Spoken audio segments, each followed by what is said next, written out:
Hey guys, my name is Anuradha. Welcome to our channel GK Guidance and Knowledge. Happy morning to all of you. कैसी है मेरी GK family? ये video हम शुरू करने वाले हैं इन सभी एग्ज़ाम्स के लिए और साथ ही साथ ये हर उस एग्ज़ाम में आपको फ़ायदा पहुंचाएगी जहाँ पे करंट अफेयर्स या स्टैटिक क्वेश्चन पूछा जाता है। इसके अंदर हमने प्रीवियस ईयर क्वेश्चन पेपर्स को भी इंक्लूड किया है और इसके अंदर मोस्ट एक्सपेक्टेड क्वेश्चन को हम डिस्कस करने वाले हैं। तो चलिए शुरुआत करते हैं। टर्की अभी काफ़ी ज़्यादा न्यूज़ में है टर्की। क्यों? क्योंकि आर्मेनिया के अंदर काफ़ी सारे लोगों को मारा गया था। ये लगभग 100 साल से भी पुरानी बात है, लेकिन अभी जो क्या हुआ है ये न्यूज़ में क्यों है?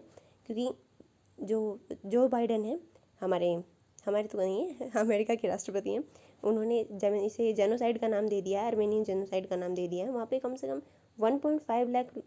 1.5 मिलियन लोगों को मारा गया था। तो अब हम इसे डिस्कस करते हैं। ये टर्की है वो किस किस के साथ बॉर्डर शेयर करता है? Bulgaria, Syria, Israel, Iraq, Saudi Arabia. आपको बताना इनमें से कौन सा सही है, बताइए कौन सा सही लग रहा है आपको? इसका आंसर होगा बल्गेरिया, सीरिया, इराक। तो आंसर क्या है हमारा? 1, 2 एंड 4। तो करेक्ट आंसर क्या हुआ? It's B.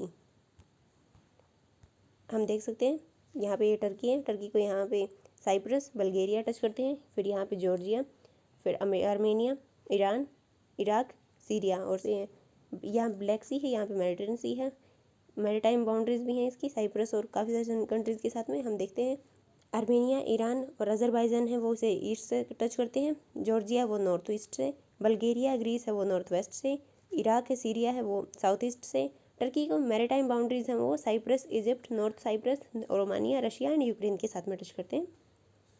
चलिए हम पढ़ते हैं अगले क्वेश्चन की ओर। इनमें से कौन सी फोर्थ स्टेटमेंट है वो करेक्ट नहीं है? ये कहा गया है हेपेटाइटिस बी। इसके ऊपर सबसे ज़्यादा ध्यान रखिए क्योंकि काफ़ी सारे बार हम क्वेश्चन के बारे में अच्छे से जानते होते हैं फिर भी हम गलत कर देते हैं। तो शुरू करते हैं हम। पहली स्टेटमेंट क्या है? हेपेटाइटिस बी वायरस है वो ट्रांसमिटेड है जैसे कि HIV वायरस ट्रांसमिट होता है वैसे ही। फिर है हेपेटाइटिस बी और हेपेटाइटिस सी दोनों की वैक्सीन नहीं है। ग्लोबली इतने लोग HIV वायरस से ग्रसित हैं, इन्फेक्टेड हैं, उससे कहीं गुना ज़्यादा हेपेटाइटिस बी और सी से ग्रसित हैं। फिर क्या है? जो लोग हेपेटाइटिस बी और सी से ग्रसित होते हैं वो काफ़ी बार सिम्टम्स भी नहीं दिखाते काफ़ी सारे सालों के लिए। तो बताइए इनमें से कौन सी स्टेटमेंट करेक्ट नहीं है? इसका आंसर होगा बी। जानते हैं कैसे? क्योंकि हेपेटाइटिस बी और हेपेटाइटिस सी इनमें वैक्सीन का डिफरेंस है। हेपेटाइटिस बी है उसके अंदर उसकी वैक्सीन अवेलेबल है, लेकिन हेपेटाइटिस सी की वैक्सीन अवेलेबल नहीं है। देख लीजिए, हेपेटाइटिस बी है वो सेफ़ है, इफेक्टिव वैक्सीन भी है उसकी, और इन्फेंट और जो 18 ईयर के चाइल्ड हैं उनको भी ये वैक्सीन दी जाती है।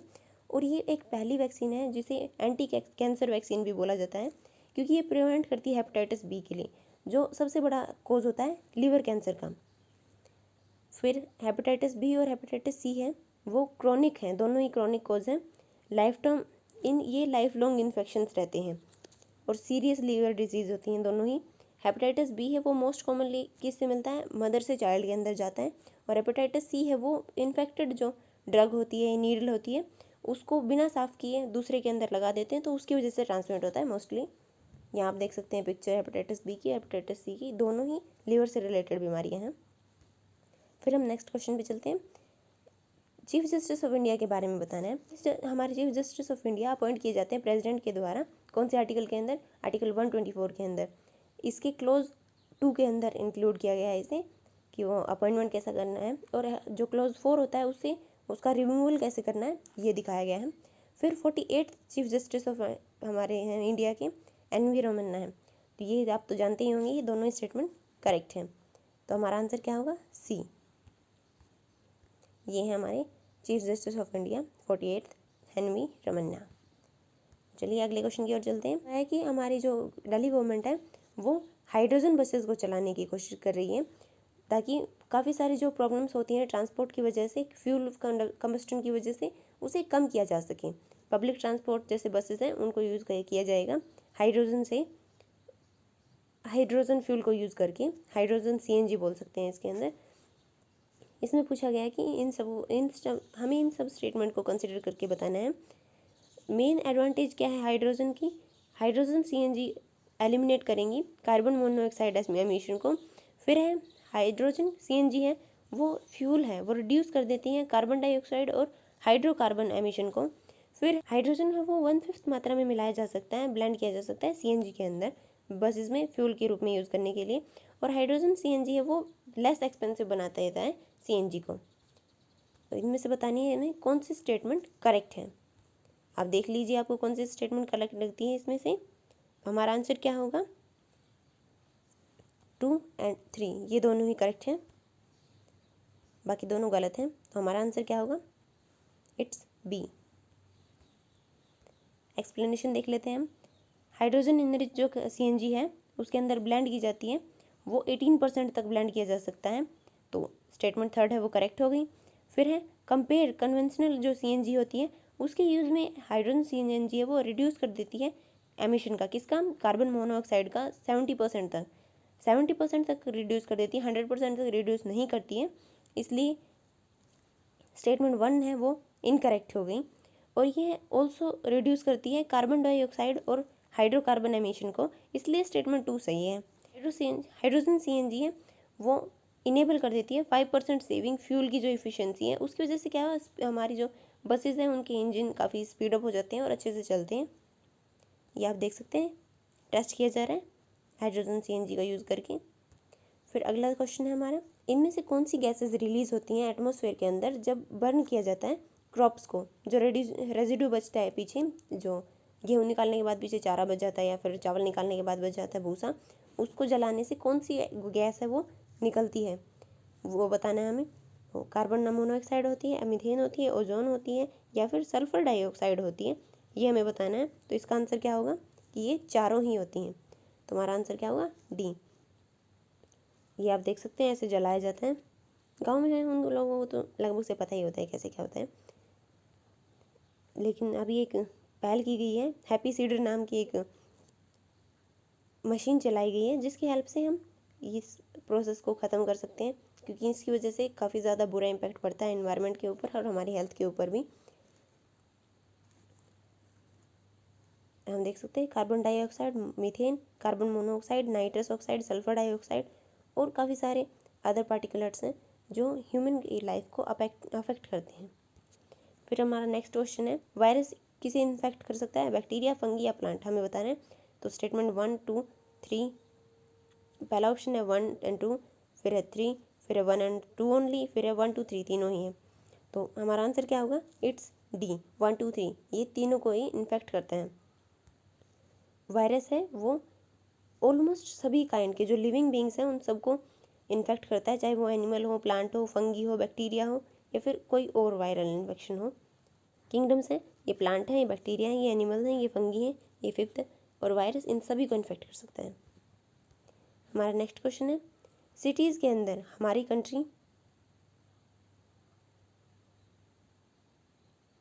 एयर क्वालिटी इंडेक्स के बारे में बताना है हमें। सिटीज़ के अंदर जो एयर क्वालिटी इंडेक्स चेक किया जाता है उसके बारे में बताना है। कौन कौन सी गैसेस को कंसिडर किया जाता है इसके अंदर। हमारा ऑप्शन है carbon dioxide, carbon monoxide, nitrogen oxide, sulphur dioxide या मीथेन। एयर क्वालिटी इंडेक्स है वो किसे किसे करता है, किसे किसे कंसिडर करता है, कार्बन मोनोऑक्साइड को, नाइट्रोजन ऑक्साइड को और सल्फर डाइऑक्साइड को। कार्बन डाइऑक्साइड और मीथेन दोनों को ही वो कंसिडर नहीं करता है। तो हमारा आंसर क्या होगा, इट्स बी, 2, 3 और 4। चलिए आगे देखते हैं। इसके अंदर दिखाया गया है कि सेंट्रल पॉल्यूशन कंट्रोल बोर्ड है वो एयर क्वालिटी स्टैंडर्ड्स के बारे में बताया गया है। इंडेक्स के अंदर कितनी एवरेज होनी चाहिए और कैटेगरी कौन सी दी गई है। 0 से 50 तक गुड होती है, 51 से 100 तक सेटिस्फैक्ट्री होती है, 100 से 200 तक मॉडरेट होती है, 201 से और 300 तक पुअर होती है, 301 से और 400 तक वेरी पुअर होती है, और इसके ऊपर चली जाए तो वो सीवियर होती हैं। फिर हमारा नेक्स्ट क्वेश्चन है, H1N1 वायरस है वो काफ़ी बार न्यूज़ में रहता है, तो बताना है इनमें से कौन से डिजीज़ से रिलेटेड होता है, वो एड्स से, बर्ड फ्लू से, डेंगू से या स्वाइन फ्लू से। तो हमारा आंसर क्या होगा, स्वाइन फ्लू। एक्सप्लेनेशन देखते हैं। इन्फ्लुएंजा ए इसका नाम दिया जाता है H1N1 virus, most commonly cause human influenza का।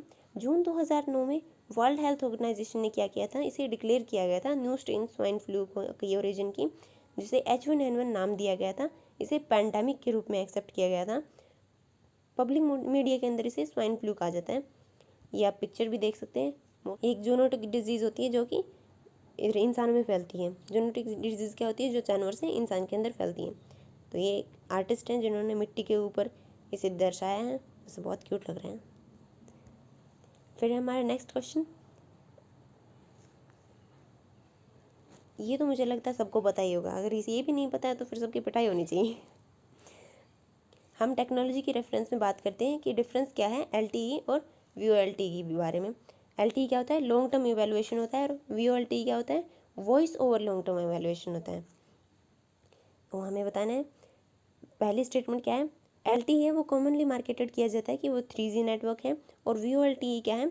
ये कॉमनली मार्क किया जाता है कि वो एडवांस है 3G का। फिर है LTE है वो डाटा ओनली टेक्नोलॉजी है, और VoLTE है वो वॉइस ओनली टेक्नोलॉजी है।